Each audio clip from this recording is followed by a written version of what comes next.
here another resolutions to tackle. Resolutions amending resolution number 268, series of 2022, by adopting and approving the revised implementing rules and regulations of Ordinance number 8565 for the implementations of Ordinance number 9081 entitled An Ordinance Increasing the Monthly Monetary Allowance of All Bona Fide Senior Citizens of the City of Manila from 500 pesos to 1,000 pesos and for other purposes, authored by, from District 1, Honorable Martin V. Isidro Jr. There is a motion by the majority floor leader. Is there any objection? Hearing none, the motion is approved. Councilor Martin Isidro Jr. is recognized. Thank you, Your Honor. Ito lang pong, there are some items here na pwede naman po yung amendahan para po mas maging maayos at maging mas maganda ay yung ating IRR na hinanda sa ating mga senior citizens. No? Mga kung pahintulutan niyo po ako, pwede ko pong i-itemize ito para ho mas maintindihan ng ating mga kababayan. If I may, Your Honor. Yes. Majority floor leader.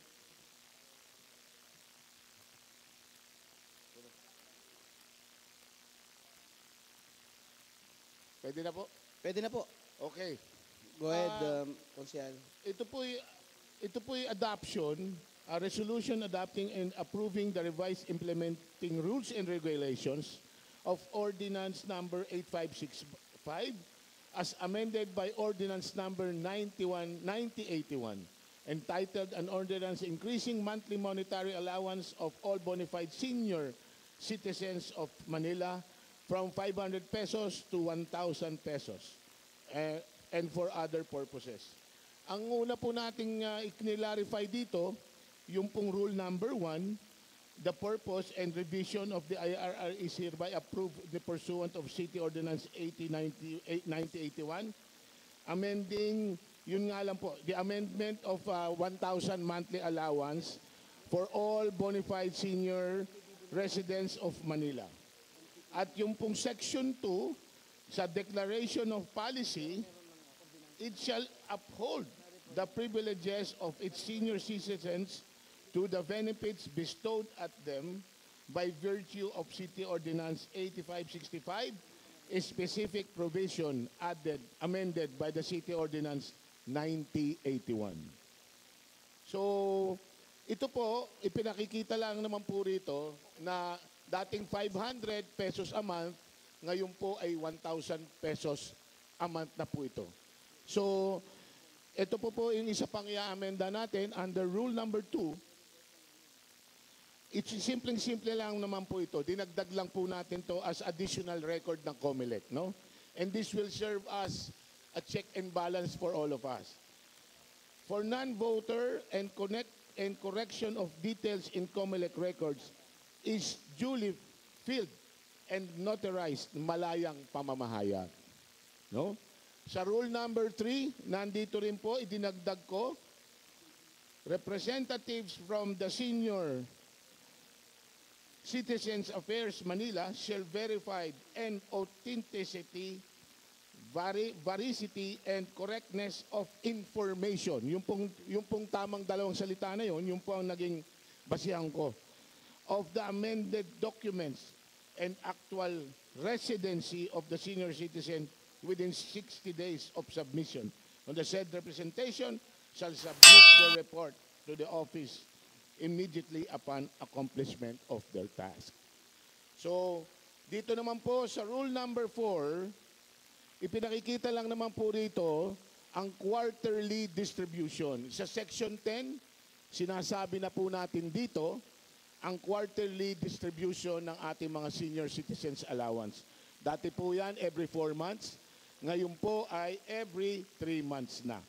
Sa A po, sa allowances, sa letter A, unahin ko muna yung section 10. Quarterly distribution, allowances due all duly qualified senior citizens shall be distributed to them through quarterly scheduled as follows.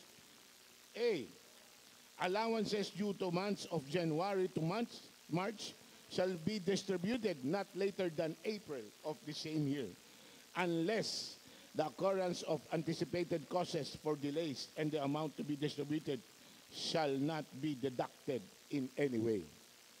B.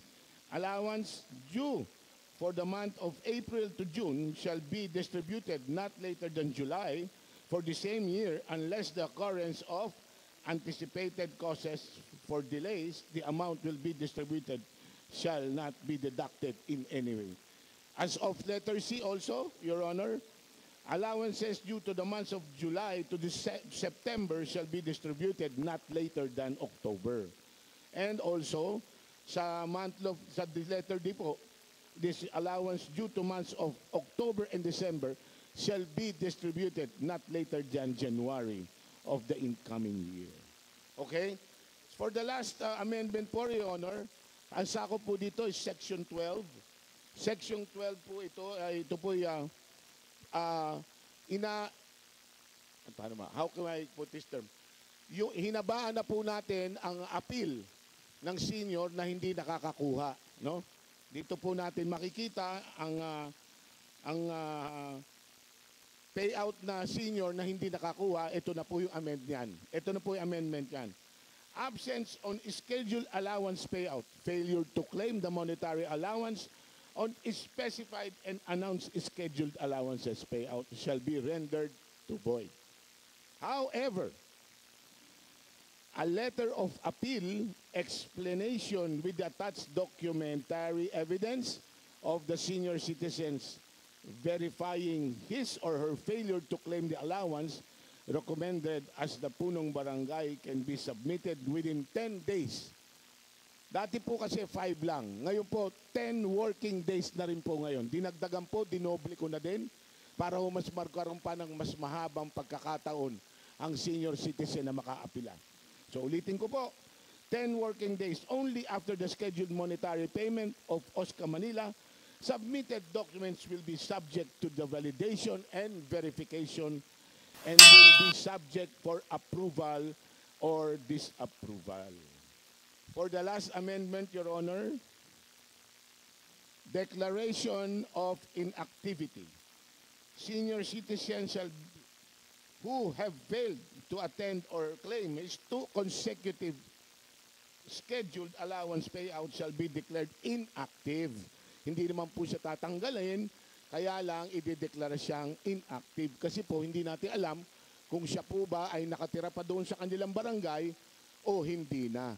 Kasi po, 2 beses na po siyang hindi nakakuha. So ulitin natin, gagawin po natin inactive in the master list of the Manila, of the barangay and the OSCA Manila on the assumption of non-residency in the city of Manila. Okay? Ito na po, meron na po dito iba, dinagdag ko. Provided that they comply and submit the requirements specified at Section 5 of the IRR. Provided finally that they will also include as an active beneficiary in both barangays, OSCA and senior citizens master list. Reactivated beneficiaries shall be included in the earliest schedule of payroll preparation and will begin to receive the monthly monetary allowance for the next scheduled payout distribution. Yan po ang pinakamagandang nagyari natin sapagkat hindi lamang po ito magiging check and balance o malalaman natin para makapaglilinis tayo ng ating mga listahan, mga master list dahil pag 2 beses na po si senior citizen na hindi nakakuha, i-inactive na natin siya. Pagkatapos po, pag nag-apply siya for reactivation, pwede na po nating malaman kung anong dahilan para maibalik na po natin ang ating mga allowance sa kanilang mga senior citizen. Yun lamang po. Napakasimpleng amendment. I hope that you will approve it, Your Honor. Salamat po. Thank you, Councilor Marjon Isidro Jr. Naku, maraming matutuwang mga senior citizen natin na mga batang Manileño. Salamat sa pag-amend mo sa ating batas para mas mapagaan pa ang kanilang pagkuha ng kanilang mga benepisyo. Majority Floor Leader. With that, Your Honor, I move to open the period of discussion and debate and amendments. There is a motion by the majority floor leader to open the period of discussion and debate. Is there any objection? Hearing none, the motion is approved. Your Honor, I move to close the period of discussion and debate and amendments. There is a motion by the majority floor leader to close the period of discussion and debate debate. Is there any objection? Your Honor, Councilor, majority floor leader. Councilor Avicia. salamat po, Your Honor. May katanungan lang ako, Your Honor. Yung po bang sinabing yung dating 5 days, 10 days, na para makuha po ng ating mga senior yung kanilang allowances. Tama po ba? Ganun po ba ang nangyari? Councilor Marjorie Isidro Jr. Ganito po, Your Honor, no? Halimbawa, ipagpalagay po natin ngayong araw na ito ang allowance ng senior citizen. Sa senior citizen po, ang allowance na binibigay natin ay 7 araw. 7 days. Nandun po sila ng 7 araw, andun po yung pagbibigay ng allowances. Ngayon, halimbawa po, nalaman po natin, dahil ang tinatanong po ni Consial Awi, yung extension na binigay natin, yung palugit, pinahaba pa natin. Dati ho, 5 working days lang. Halimbawa, ako po, senior na. Nakaligtaan ko pong makuha within 7 days yung aking allowance sa isang dahilan na halimbawa, inabot po ako ng bagyo sa probinsya. Ayan. Let's say, pinakamadali na po yun. Dumating po ako, ikawalong araw na. Wala na po sa akin, wala na po yung allowance ko nasa barangay, nilipat na po sa City Hall. Ngayon po, dati po, 5 araw, 5 working days ang binibigay natin. Ngayon po, dinoble na natin, 10 working days. Pag sinama nyo po ang Sabado at Linggo dyan, 14 days na po yan. Pag sinama nyo po yung another 7 araw na una, 21 days na po yan. Ang ibig sabihin po niyan, may sapat na panahon na po ang senior citizen para magbumalik o para mag-apila. Dahil alam ko naman, 21 days, kung doon ka nakatira, malalaman mo kaagad kung nagbibigay na ng allowance. Yun po, salamat po.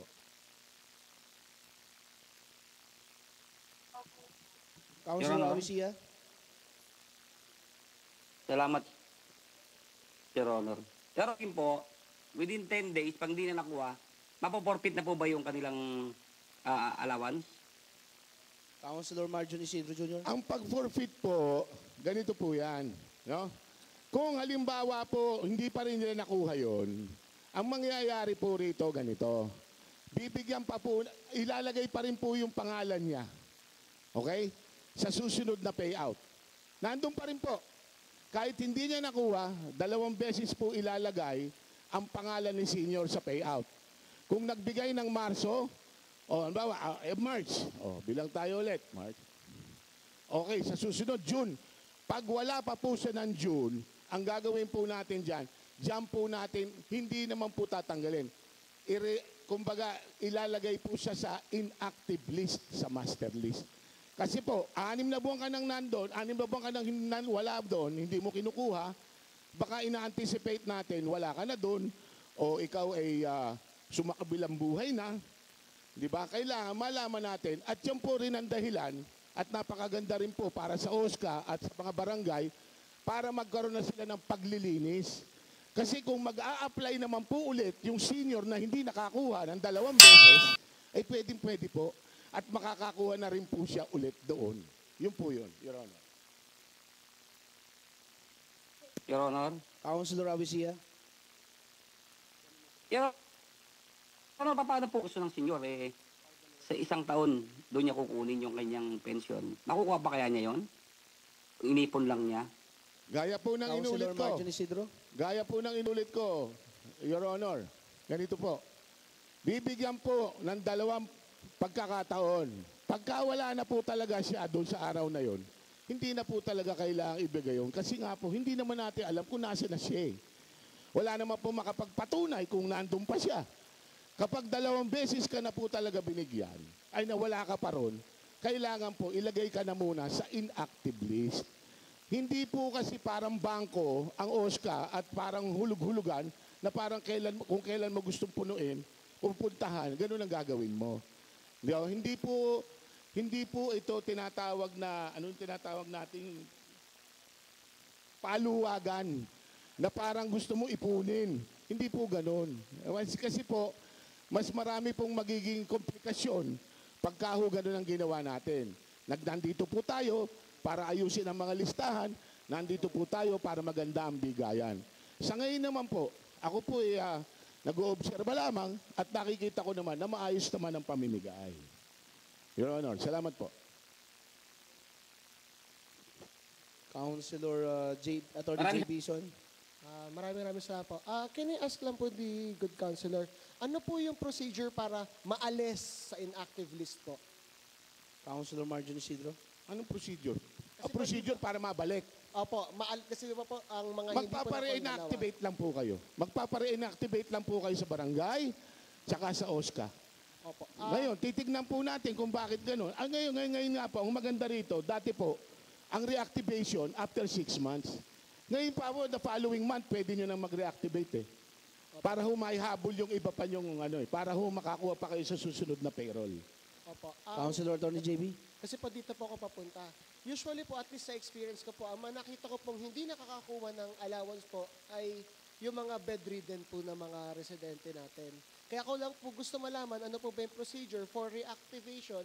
Kasi po, chances are kung yung residente po natin ay bedridden po noong mga panahon na hindi po siya nakakuha ng mga allowances niya, baka po kailangan nilang gawin yung proseso ng reactivation nang baka hindi sila ganun ka-mobile, baka bedridden pa rin po sila nung panahon na yon or nasa hospital. So, gusto ko lang po malaman, ano po yung proseso nung pagre-reactivate at kung pwede po ba natin itong magawa in a way na we are also taking into consideration yung kapakanan po ng ating mga bedridden na mga residente o kaya po yung mga residente po natin na naka-confine sa ospital na mas lalong nangangailangan ng allowance po nila.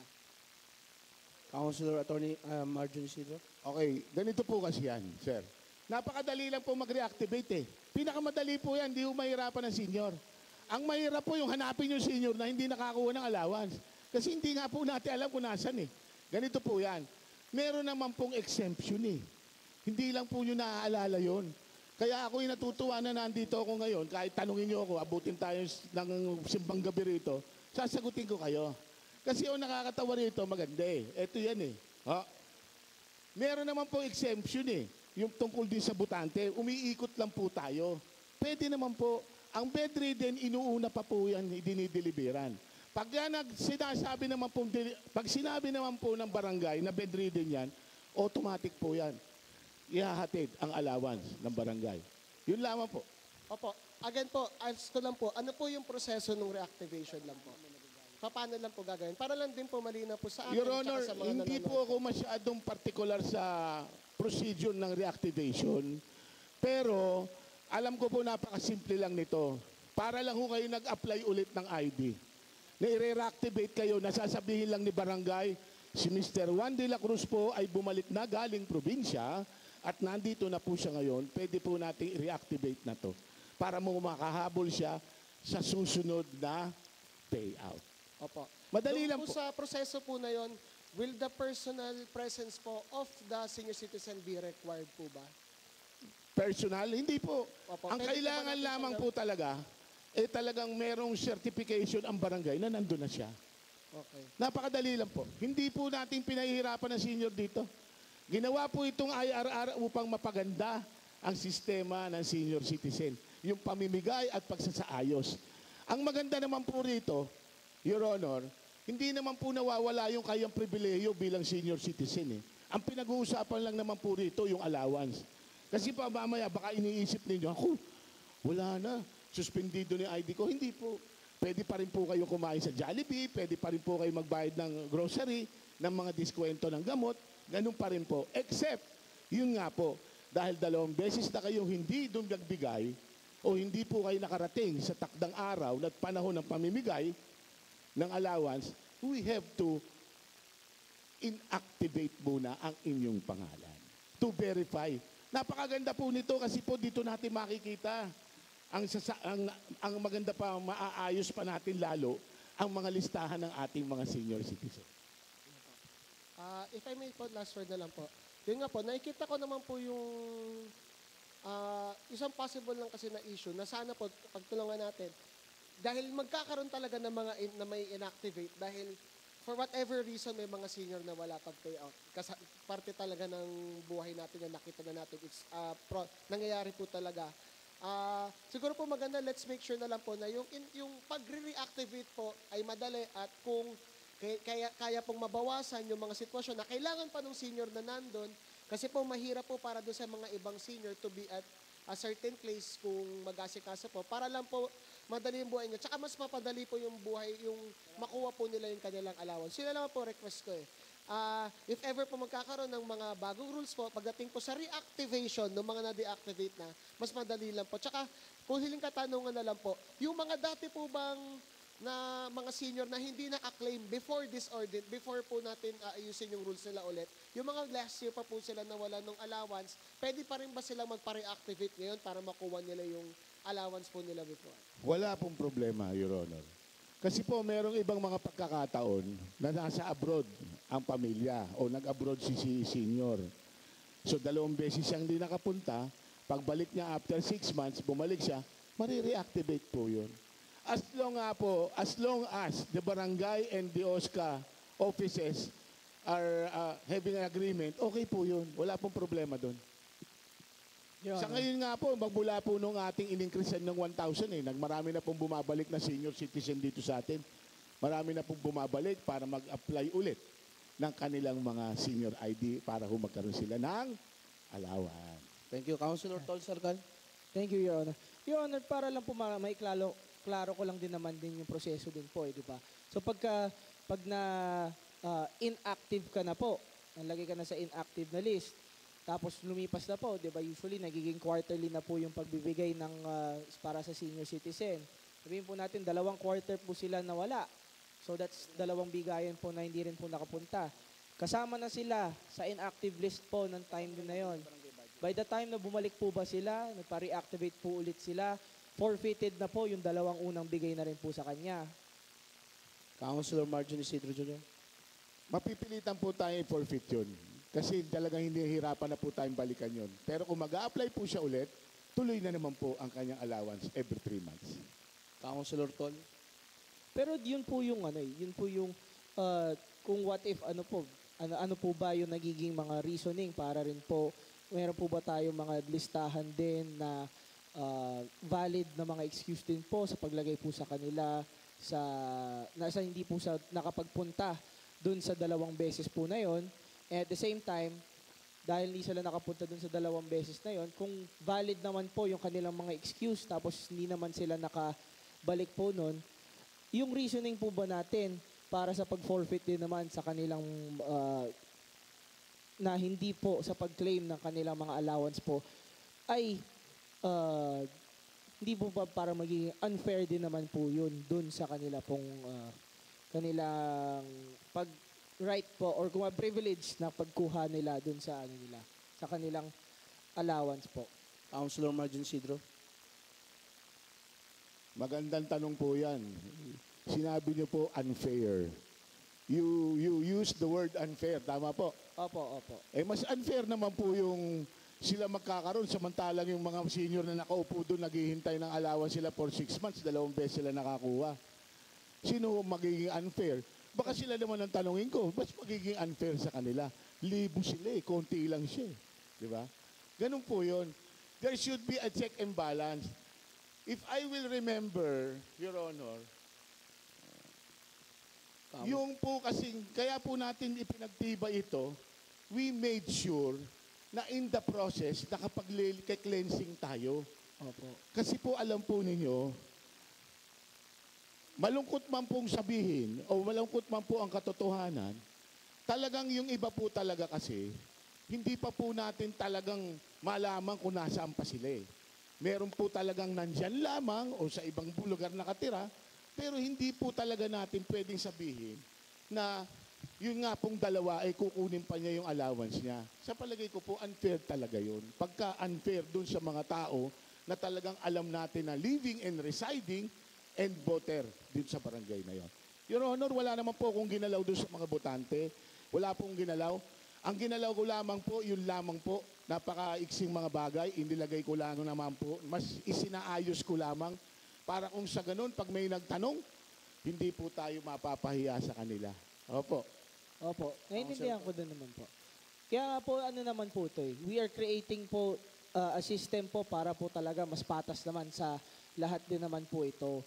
Pero hindi po ba yung paggawa rin naman natin ng batas na ito nung sinauna, yung budget po na inaalaw din naman po natin, kada sa mga senior po na yan, kada isa na mga na naka-apply po dito po sa ordinansang ito, ay meron na po siguro silang ina-assume natin na allotted na budget po na yan for the rest of the year po. So mula January hanggang December, yun na po yung supposed na maibibigay po sa kanila, and tayo naman na po ang in charge po sa pag-allot or pagbigay po sa kanila nung proseso po na yun. So regardless po kung wala po sila o hindi, yung budget po natin, correct me lang po if I'm wrong, di ba? Naka-allot na po yun at set na po yun para sa kanila hanggang po sa katapusan na ng taon po natin. Okay.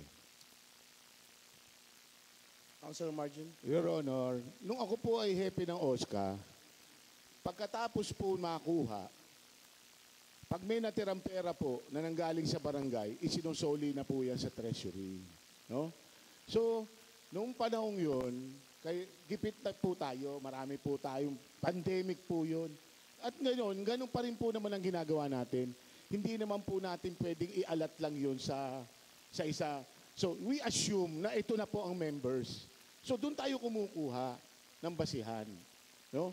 If we talk about accounting here, Your Honor, tatagal po tayo.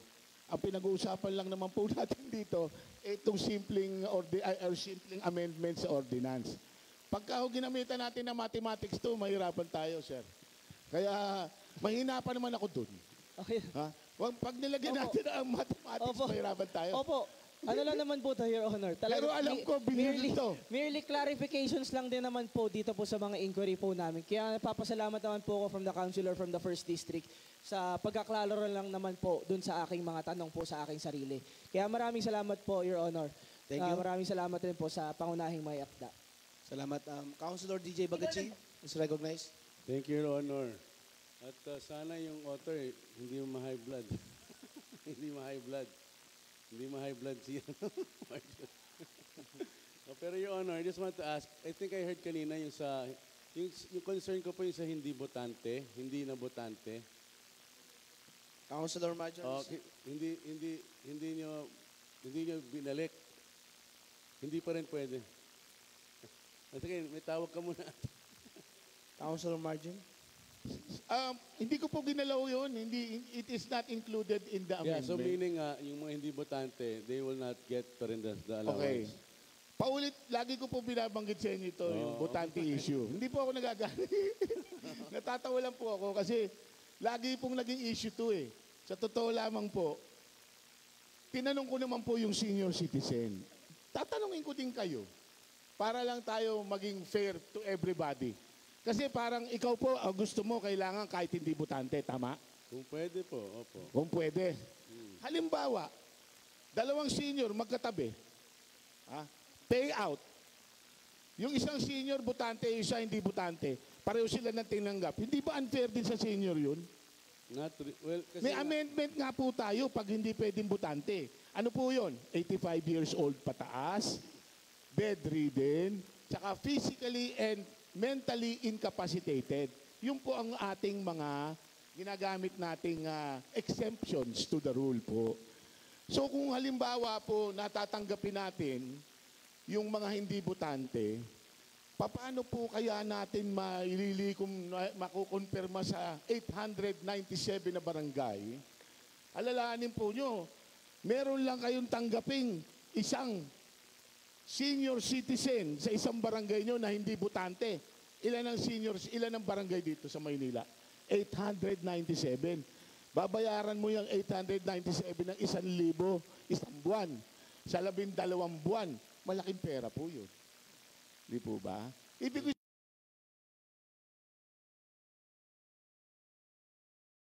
kung akapin sila, marami naman pong iba pang mga sangay ng gobyerno na pwedeng umakap sa kanila. Hindi lamang po tayo. Ang tatandaan po natin ito. Ito po ang sa akin, no? Yung pong pagiging botante nyo, wala pong masama dun eh. Pagiging botante mo, ang ibig sabihin nun, ikaw ay membro ng isang barangay. Ikaw ay botante ng isang ng Maynila. No?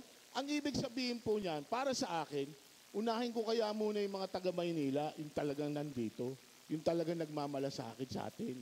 Hindi ko po sinabing mali itong ginagawa natin, pero ang sinasabi ko po, yung mga Manilenyo, o kaya yung taga Maynila, dapat, kung may biyaya ang gobyerno, dapat taga Maynila din. Tama po ba ako? Your Honor, yes, opo. Your Honor, if I can answer. If I can answer po. Councilor Babilim. Maraming salamat po. Karagdagan lang ho doon sa sinasabi ho ni Consiel Marjo Isidro. Kasi pag sinabi natin, kailangan natin ng ang senior is botante, reason simple lang. Marami ho tayong mga tao, mga senior citizen, may bahay yung anak niya, may bahay yung manugang niya, na rinireport pangalan niya, taga-probinsya siya, maaring taga Pampanga, maaring taga Laguna. So, lahat ng lugar, rinireport niya na siya ay taga ron. So, para mapatunayan natin na siya ay talagang nakatira sa isang barangay na yan, kailangan naman no, na sana botante siya. Yun yung isa sa mga requirement para hindi ho yung isang senior citizen, lahat ng lugar na nag-report siya, kukunan naman niya ng benepisyo. Kasi, prangkahan, okay, marami na ako naging balita. Sa Tondo pa lang, isang senior citizen, 4 ang address, 4 ang lugar ang kinagkunan niya ng benefits, di ba? Ng allowance. Tapos malalaman mo, taga Laguna siya. Uuwi ng Laguna, meron doon kukunin. Di ba? Yun yung nangyayari. Kaya kailangan natin na botante siya para patunayan na taga ron siya sa barangay na yun. Maraming salamat po. Your Honor. Thank you, Councilor Your Babilim. Honor, can I answer? Councilor DJ Bagaching. Your Honor, Yes, Your Honor. Your Honor, it doesn't mean, hindi naman porket hindi ka botante, eh hindi ibig sabihin na hindi ka taga Maynila, di ba? May mga reasons na hindi ka botante dahil hindi ka nakaboto ng 2 beses, di ba? For whatever reason it is. But hindi porket hindi ka botante ay hindi ka taga Maynila. Yun lang ang punto ko, Your Honor. But then, you know, you have your reasons for giving the policy for those who can avail of that. Then, syempre, we have to respect that. But I just want to point out that it doesn't mean na kung hindi ka botante, hindi ka taga Maynila, di ba? Pero maybe may mga thresholds kayo na kailangan. Pero my point lang is, you shouldn't discriminate na porque hindi botante, hindi taga Maynila. But pwede rin hindi taga Maynila, pero pwede rin taga Maynila. Yun ang punto ko, Your Honor. Yeah, ano eh. Councilor Because both Babilim. people can't vote all the time, di ba? We don't know. Yeah, for example, Thank you, Your Honor. I yield. may address ako sa probinsya. May address ako sa Quezon City. May address ako sa Tondo. May another address ako sa 2nd District. Di ba? Kung yung 4 na lugar na yan kukunan ko, pwede. Di ba? Kasi sabi mo hindi ka botante ron eh. Eh botante lang ako ng 1st District eh. So may address ako sa 2nd District, pwede ba ako kumuha doon? May address ako sa Quezon City. Hindi naman ako botante ng Quezon City. Pwede ba akong kumuha doon? May address ako sa Isabela. Di ba? Pwede ba ako kumuha doon? Kaya nga, sinasabing kailangan botante, reason is nagpapatunay na isa lang ang kukunan mo. Hindi lahat ng address mo kukunan mo. Maraming salamat po. Your Honor, Councilor Awisia. Your Honor. Salamat po, Your Honor. Your Honor, kasi, ang alam kong isa sa requirements po ng ating OSCA, kumukuha rin po sila ng certificate sa ibang syudad na sila ay hindi kabilang sa senior ng ibang syudad. Kaya po paano masasabi na sinasabi ni Consiel Babilim na pwede kang kumuha sa Quezon, pwede kang kumuha sa Munda, isa sa requirements sila ay certification na pagpapatunay na hindi ka kumukuha o hindi ka Thank you. nag-apply ng senior citizen. Councilor Marjorie Isidro. Your Honor, humahaba na naman po yung ating diskusyonan. Bakit po ba pagka senior citizen ang pinag-uusapan, para nyo akong pinupulutan lagi dito? Anyway, Your Honor, Sabi ganito mo po- kayo na, Your Honor, kahit Councilor Awi Sia. ang alam ko po kasi ganito. Okay. Meron pong mga instances, ganitong pagkakataon Thank po. you, Your Honor. Ito po experience ko lang, Your Honor. Ganito po ito.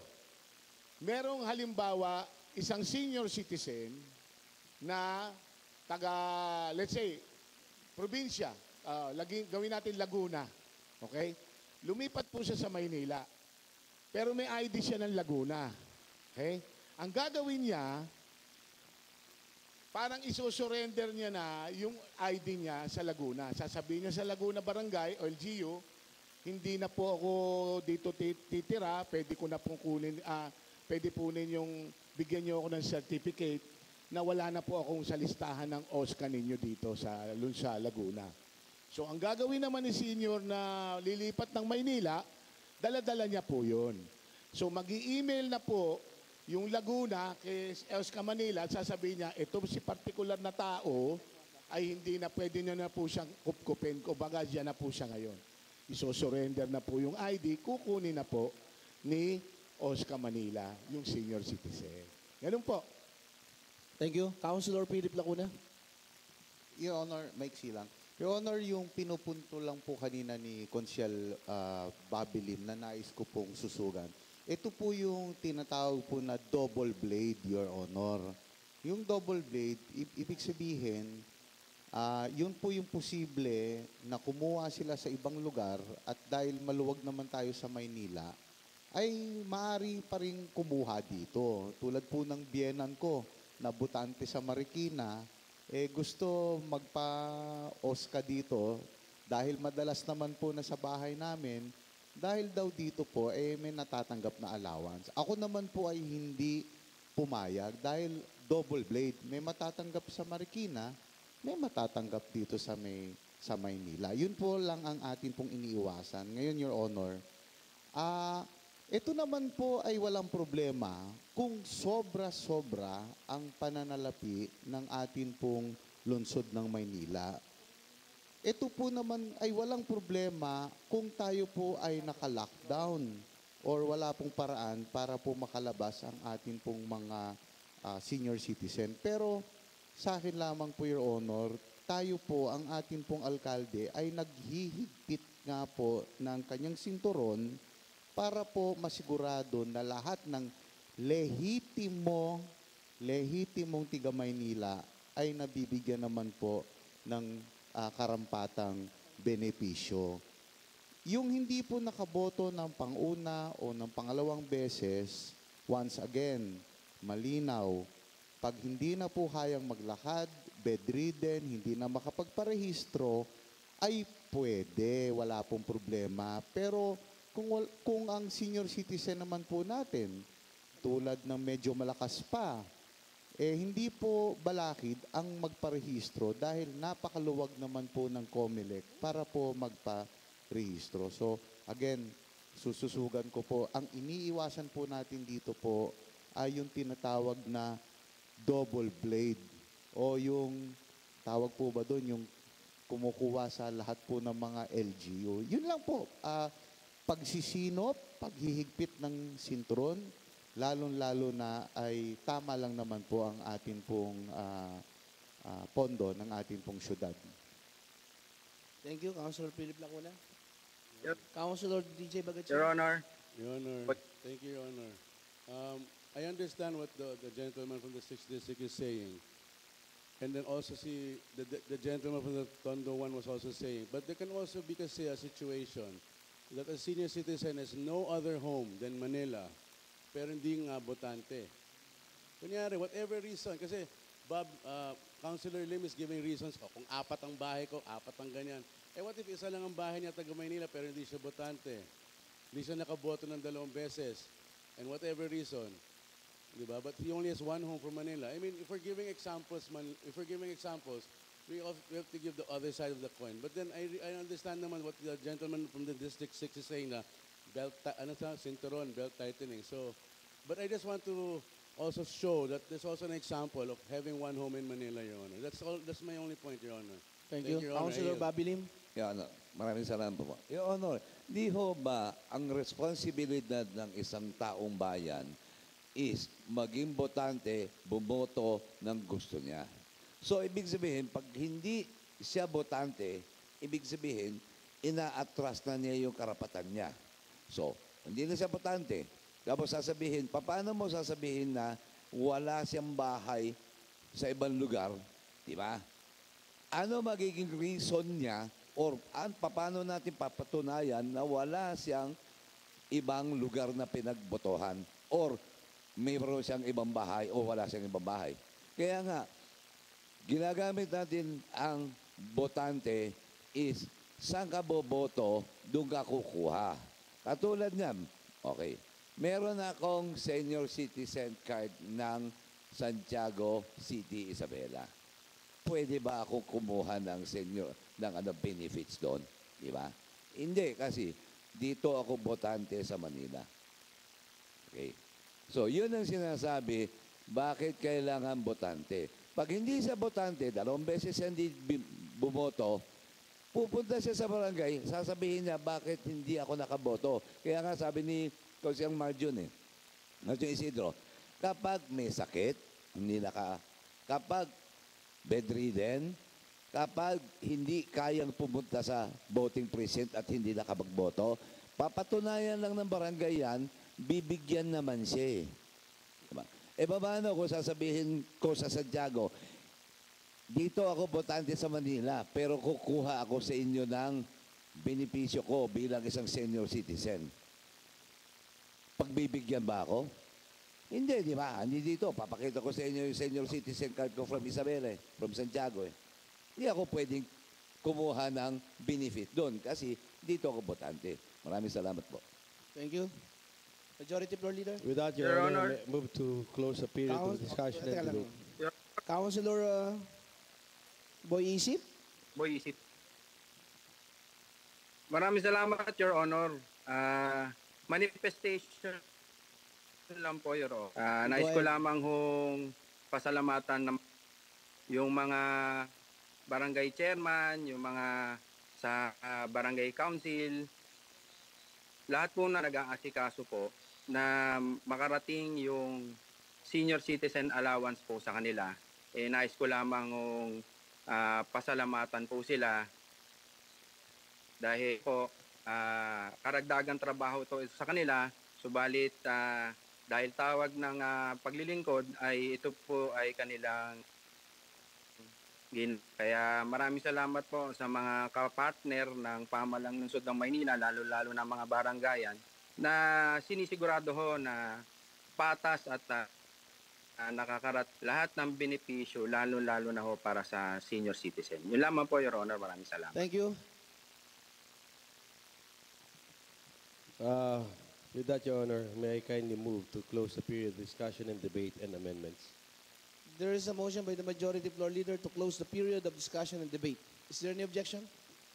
Hearing none, the motion is approved. Your Honor, I would like to move the approval of the said. Oh, dispense the.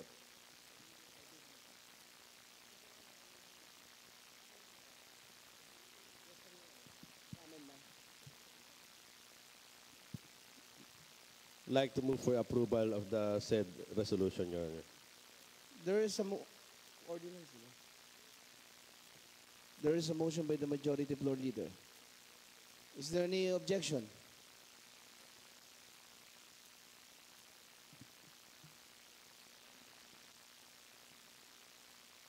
Hearing none, the motion is approved. Congratulations. Your Honor, maraming pong salamat. At sana po, yun hong mga willing na nandito ngayon, tsaka yung mga nagmamalasakit sa ating mga senior citizen, at yung naniniwala po sa ating amendments, ay welcome po kayo para makasama kayo sa ating napakagandang ordinansa na yon na 1891. Ito po ay para sa kanila, ito po ay para sa ayos na parami na po ang mga senior citizen. Kulang 200,000 na po tayo ngayon. Napakaraming preparasyon po ang ating ginagawa sa tuwi-tuwi na tayo po ay nagkakaroon ng mga allowances. Kaya natural lamang po na may saayos natin ito dahil ito po ay sasaling lahi ito eh. Hindi lamang mawala po tayo rito pero yung mga senior citizen patuloy po dumadami yan. Kaya ito po ay para sa inyo. Maraming salamat. Thank you. Mr. Secretary, please take note of that manifestation made by the sponsor. Congratulations, Councilor Marjorie Isidro Jr. Majority, 1 minute recess declared by the chair.